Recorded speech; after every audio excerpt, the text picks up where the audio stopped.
আমার মনে হয় যে নতুন দল হিসেবে এখানে তো তরুণরা নতুন দল করেছে, তাদের ভুল হতেই পারে। আমি বলছি না যে ভুল হয়েছে, তরুণদের সবার মাথা অন্য জায়গায় আছে, মাথা অন্য জায়গায়, মুখে বেরোচ্ছে অন্যজন। এখন কিরকম তার বক্তব্যটা হয়তো ভিন্ন হতে পারে, আমার বক্তব্যটা ভিন্ন হতে পারে। এদের মাথা নাই আপনি মনে করেন? বিশ্ববিদ্যালয়ের শিক্ষক থেকে শুরু করে, সুশীল সমাজের সদস্য থেকে শুরু করে, এনজিওর প্রধান থেকে শুরু করে, তাদের তো একটা আপনি হিসাব করে দেখেন 1/11-তে যে মাইনাস প্রক্রিয়া, এনসিপি কি অন্য কারো দ্বারা থেকে শুরু করে অদ্যাবধি, মাথা তো অবশ্যই অন্য জায়গায় আছে। এখন মাথা অন্য জায়গায় থাকলেও মুখ দিয়ে বললো। আমি দেশপ্রেম নিয়ে কথা বললাম, আন্দোলন নিয়ে কথা বললাম, মুক্তিযুদ্ধের চেতনা নিয়ে কথা বললাম, এখানে আমাদের বলিষ্ঠতা, দেশপ্রেম প্রকাশ করলাম। সবাই তো একরকম।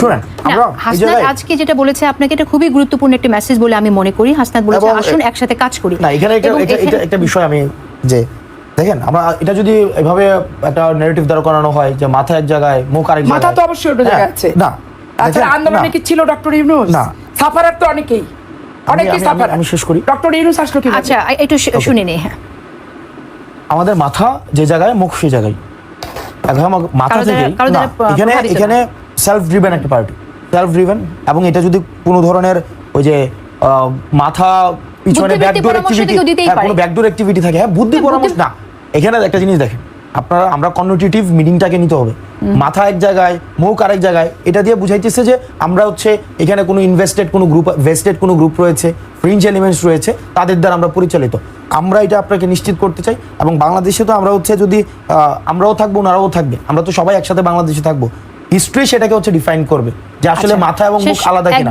মাথা এবং মুখ যদি আলাদা জায়গায় হইতো, তাইলে হচ্ছে গণ অভ্যুত্থান সফল হইতো না, তাইলে হচ্ছে গুলির সামনে আমরা দাঁড়াইতে পারতাম না, তাইলে হচ্ছে হাসিনার সাথে আমরা কখনো হচ্ছে এভাবে চোখে চোখ রেখে কথা বলতে পারতাম না। যারাদের হচ্ছে মাথা এক জায়গায় ছিল, মুখ আরেক জায়গায় ছিল, তারা হচ্ছে এই আন্দোলনগুলো সফল করতে পারেনি। এখন যখনই মাথা এবং মুখ এক জায়গায় হইছে, তখনই দিন শেষ হচ্ছে, আন্দোলন সফল হয়েছে। ওকে, হাসনাত আব্দুল্লাহ নতুন দল করেছেন, কিন্তু সেই দলের বিরুদ্ধে কিছু অভিযোগ এসেছে। আপনি বলেছেন যে পারসেপশন ক্রিয়েট করেছে মিডিয়া, পুরোটাই কিন্তু মিডিয়া পারসেপশন ক্রিয়েট করে নাই, দুর্নীতির অভিযোগ আছে। এবং এর মাঝে আরেকটি অভিযোগ এসেছে, একটা আপনাদের এক নারী নেত্রী, তিনি অভিযোগ করেছেন, হেনস্থার অভিযোগ করেছেন। আপনি এই অভিযোগগুলো কেন আসছে? নতুন একটি দল, যে দল নতুন প্রতিশ্রুতির কথা বলছে, তাহলে এই ধরনের অভিযোগ তো আপনাদের কাছ থেকে কাম্য না। আচ্ছা দেখেন, অভিযোগ আসছে আমাদের পার্টিতে, তো এই বিষয়গুলোর একটা নতুন একটা ডাইমেনশনও আসছে। আমরা এই অভিযোগগুলোকে অ্যাকনলেজ করছি।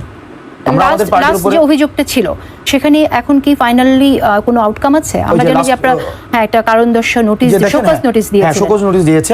এর মধ্যে দিয়ে হচ্ছে অভিযোগটাকে আমরা আমলে নিচ্ছি। সেখানে আমাদের ডিসিপ্লিনারি একটা কমিটি রয়েছে, ডিসিপ্লিনারি কমিটি হচ্ছে 5 কর্মদিবস পার হয়ে গেছে, গতকাল পার হয়েছে। সেখানে উভয় পক্ষ থেকে সেখানে হচ্ছে তাদের আত্মপক্ষর যে বিষয়গুলো রয়েছে, সেখানে লিখিত যেই বিষয়গুলো রয়েছে আহ্বান করা হয়েছে। এখন ডিসিপ্লিনারি কমিটি একটি সিদ্ধান্ত দিবে, এবং সিদ্ধান্তে সেখানে অবশ্যই দৃষ্টান্তমূলক সেখানে শাস্তি হবে।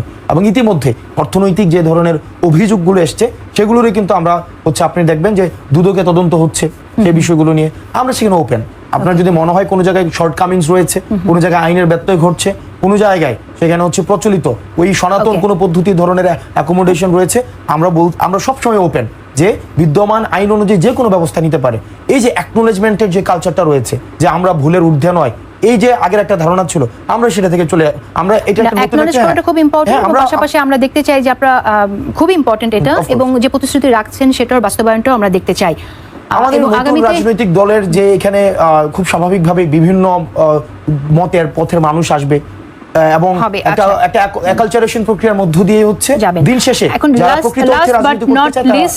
আপনার দলের একজন নেতা বলেছেন 400টির মধ্যে 300টি আসনে আপনারা জিতবেন। এটা কি কিসের ভিত্তিতে রাজনীতি করলে বলতে হয়? না, এখানে দেখেন, আমরা তো আমাদের নিজের রাজনীতি করছি। আমি নিশ্চয়ই, আপনি কি প্রত্যাশা করেন আমি এখানে এসে বলবো যে যদি এনসিপি 10টা আসন, 15টা আসন, 20টা আসনে জিতবে, বাকিগুলো এনসিপি জিতবেন, আপনি কি চান এটা বলবো?